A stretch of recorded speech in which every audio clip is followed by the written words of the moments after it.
In terms of sheer ruthlessness and powerfulness, Mussolini is a lightweight in this time period. In fact, he's not even in the same sport, much less the same league, as Joseph Stalin. Stalin was born the son of a shoemaker in a Russian province of Georgia. So he's not even Russian. He's born in 1879. His parents wanted him to become a priest in the Orthodox Church, but he's expelled from the seminary in 1899.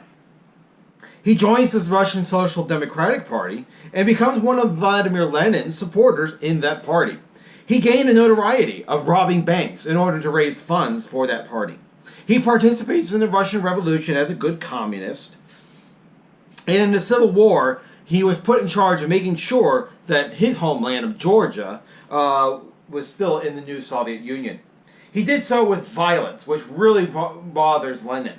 Lenin planned to do something about Stalin, and although we're not really sure what, because in 1922 Lenin suffers a stroke, which incapacitates him for the rest of his life. He dies in 1924.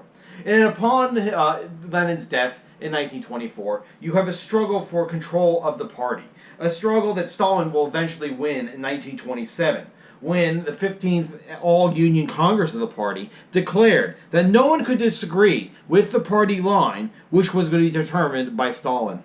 That gave full power to Stalin in the Soviet Union.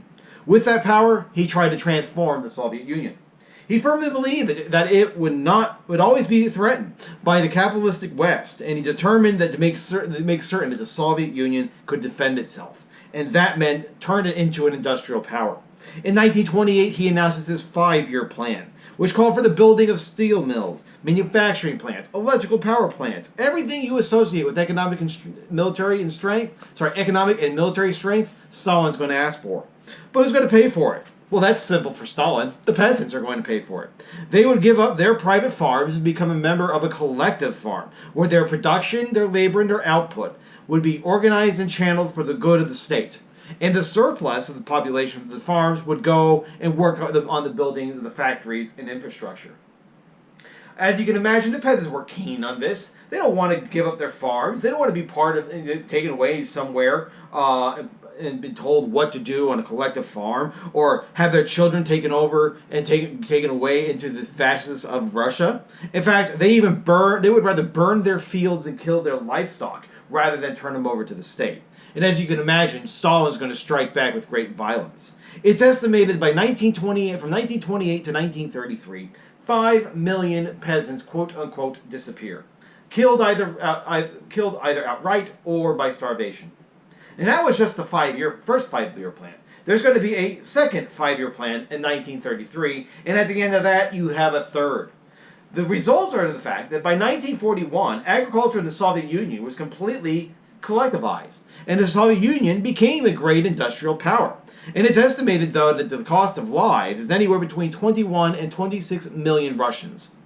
Stalin, as the head of the Politburo, this central committee of government, consolidated near absolute power in the 1930s, particularly through his purge of the party, and what we call the Great Purge. It was justified as an attempt to expel opportunists and counter-revolutionary infiltrators.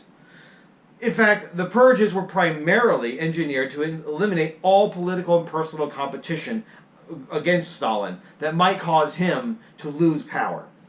The purges commenced after the assassination of a popular party leader in Leningrad named Sergei Kirov. Stalin blamed the Trotsky supporters for the assassination, but it's also just as likely that Stalin ordered Kirov's death, mainly because of the fact that Kirov was handsome and charismatic, and likely a replacement for Stalin. Kirov was considered a close friend of Stalin, and his assassination sent chills through the Bolshevik party. Stalin will use this assassination as an excuse and begin to tighten security, and in effect remove those who might threaten Stalin's leadership, mainly by seeking out alleged spies and counter-revolutionaries. But of course he doesn't stop there. He kills top party officials, annihilates half of the senior officers in the army, invited former communists to the Soviet Union for re-education, had them killed.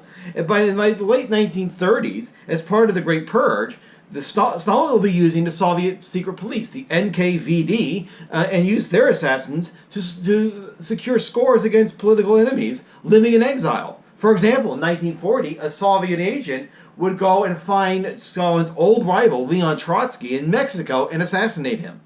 But of the 21 to 26 million Russians that are killed in the 1930s, 8 million of those will die in the Great Purges.